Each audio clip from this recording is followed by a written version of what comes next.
कथा आती है कि भगवान ने हनुमान जी को आमंत्रित किया कि हे श्री हनुमान जी महाराज, आप आइए, आकर के इन तीनों के मान को दूर कीजिए।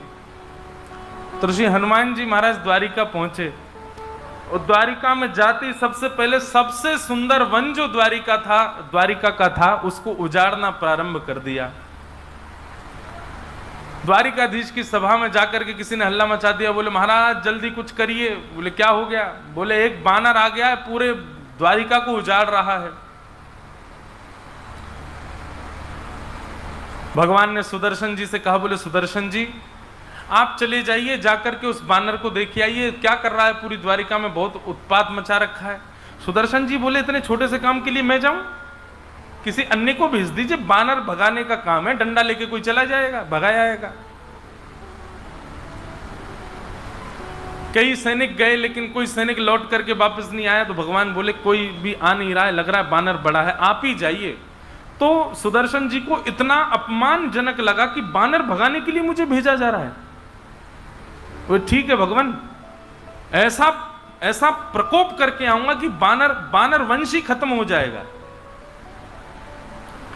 सुदर्शन जी महाराज जैसे ही गए, वन में बैठे हैं श्री हनुमान जी महाराज, पूरा वन उजाड़ दिया।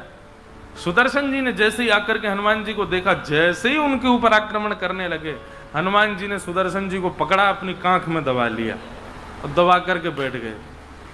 सुदर्शन जी की जीभ भी सब बाहर आ गई निकर करके, महाराज छोड़ा ही नहीं, कस के दबा लिया। शाम हो गई, सुदर्शन जी लौट करके नहीं आए। पूरी सभा में बड़ा चिंता का विषय होने लगा। भगवान बोले सुदर्शन जी इतना समय तो नहीं लगाते, आपको पता है दुनिया में सबसे तीव्र चलने वाली गति किसकी है? सुदर्शन जी की। सुदर्शन जी लौट करके नहीं आए। भगवान ने गरुण जी को बुलाया, 3 लोगों का मान दूर करना था, सुदर्शन जी का, गरुण जी का और सत्यभामा का। गरुण जी से कहा, बोले गरुण जी देख के तो आओ, तुम्हारे प्रिय मित्र सुदर्शन जी कहां रह गए? बोले नहीं आने वाले होंगे। बोले आए तो नहीं, बहुत देर हो गई, तुम जाओ। तो श्री गरुण जी महाराज को भी अपने ऊपर लज्जा हुई कि बताओ, मैं बानर को भगाने के लिए, सुदर्शन जी को ढूंढने के लिए मेरा प्रयोग किया जा रहा है, मैं गरुण, मेरा इतना प्रताप। कोई बात नहीं ठाकुर जी, मैं अभी जाता हूं, देख के आता हूं। गरुण जी महाराज जैसे ही गए, जाकर के वन में देखा महाराज, तो उन्होंने, हनुमान जी तो कांख में दबाए बैठे हैं सुदर्शन जी को। ये दृश्य देखते ही गरुण जी को विश्वास नहीं हुआ। बोले भगवान नारायण के सुदर्शन को कांख में दबा लिया, ये बानर तो नहीं हो सकता। भैया आप कौन हो? हनुमान जी मुस्कुरा गए, बोले आओ गरुण जी पधारो। गरुण जी महाराज समझ गए, बोले ओहो आप तो हनुमंत लाल हैं। अरे सुदर्शन भैया तुम पहचाने नहीं, हनुमान जी हैं ये तो। बोले मुझसे बाद में करना, पहले निकालो तो सही यहां से। गरुण जी बोले छोड़ दो, प्राण निकल जाएंगे। आंख ऊपर कर दी तो गरुण जी ने सुदर्शन जी को लिया, बेचारे हाथ पांव सब सूज गए उनके। गरुण जी महाराज बोले आप पधारें, भगवान आपकी प्रतीक्षा कर रहे हैं, आप जल्दी चलो।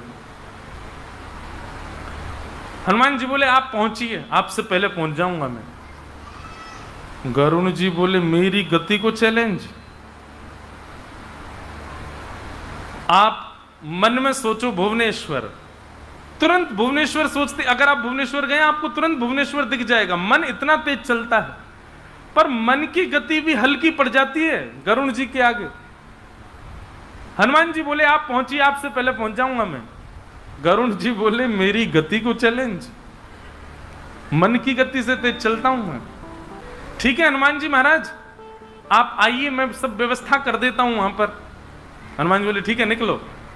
गरुण जी जैसे ही निकले, क्षण भर से भी कम लगा उनको पहुंचने में, और जैसे ही द्वारिका में सुधर्मा सभा में पहुंचे तो क्या पाया, श्री हनुमान जी महाराज सामने बैठे हैं, करताल लेकर के कीर्तन कर रहे हैं ठाकुर जी के आगे। गरुण जी को आज पहली बार लगा कि मुझे आज तक लगता था मुझसे तेज कोई नहीं चलता, ये हनुमान जी क्या जी, मुझे लग ही नहीं रहा ये वही है। ऐसा लगता है 2 रूप हैं, एक से वहां एक से यहां, लेकिन दौड़ के वहां गए तो नहीं, वही हनुमान जी वहां बैठे। गरुण जी आए तो गरुण जी को केला दिया, बोले लो पाओ। आप कह रहे थे हमारी व्यवस्था करोगे, हम आपसे पहले आ गए। गरुड़ जी महाराज बोले धन्य है। सुदर्शन जी का मान चला गया, गरुड़ जी का मान चला गया। भगवान ने गरुड़ जी से हनुमान जी ने गरुड़ जी से कहा कि ठाकुर जी को आप एक बार निवेदन कर दो, वो आ जाएं, दर्शन दे दें। सुनो एक बात कह देना। बोले क्या? अकेले नहीं आए ठाकुर जी। बोले हाँ रुक्मणी जी के साथ में आएंगे। बोले नहीं नहीं रुक्मणी नहीं, ठाकुर जी से कहो हमारी सिया जी के साथ में आए, सीता जी के साथ में आके विराजे। देखो कृष्ण तो राम जी ही हैं, राम जी कृष्ण के रूप में आए हैं, पर हमारी जानकी जी के साथ में आएंगे तो ही मैं प्रणाम करूंगा, नहीं तो मैं प्रणाम नहीं करूंगा, मैं देखूंगा ही नहीं। ठाकुर जी को जाके बोल दो जानकी जी के साथ में आवे। गरुड़ जी ने भीतर जाकर के उद्घोषणा करी। बोले हनुमान जी आए हैं। हनुमान जी का नाम सुनते ही 16,100 पत्नियां खड़ी हो गई। आहा जय हो, हनुमान जी पधारे हैं। गरुड़ जी बोले लेकिन उन्होंने कहा है कि ठाकुर जी से कह दो सीता जी के साथ पधारे। सब पत्नियां कहने लगी अब सीता जी कहां से आएंगी?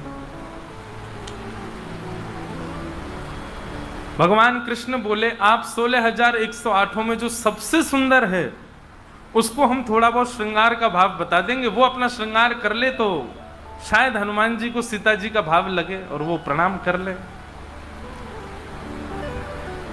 तो सबसे पहले बिना किसी के कहे अपने आप ही सत्यभामा जी आके खड़ी हो गई।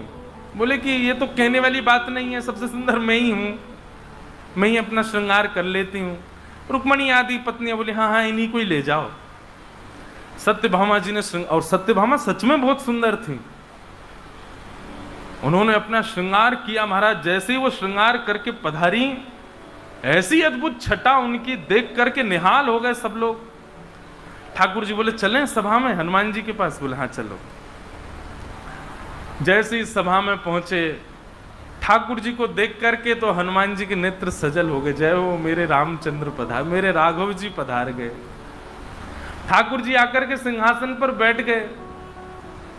भगवान भुजा उठाने लगे। बोले आओ हनुमान गले लगो हमारे। इतने में सत्यभामा बगल में आकर के बैठ गए। हनुमान जी महाराज बोले एक बार जानकी जी को आने दो महाराज, पहले उनको प्रणाम करूंगा फिर आपको हृदय से लगाऊंगा। भगवान बोले बैठी तो हैं। बोले ये तो कोई दासी लगती है हमें। भगवान बोले दासी नहीं है, ये हमारी पत्नी है। बोले अच्छा अच्छा क्षमा, मुझे लगा पता नहीं कोई दासी आ गई। अच्छा मैया प्रणाम। अब तो उनको क्या स्वीकार प्रणाम, वो तो रूठ करके चली गई भीतर। अंदर जाकर के बार बार दर्पण में अपने आप को देखें, रुक्मणी से मैं दासी लग रही हूं कहीं से। लगाया, कहा धन्यवाद, आप ही मान का हनन कर सकते हो, इसीलिए आपका नाम हनुमान है। ऐसे ऐसे हनुमान जी महाराज द्वारिका में पधारे और द्वारिका आकर के ठाकुर जी के अति प्रियों का मान मर्दन। देखो मान रहित होने के दो तरीके हैं। एक तो श्री हनुमान जी को प्रणाम किया करो, मान रहित करते हैं।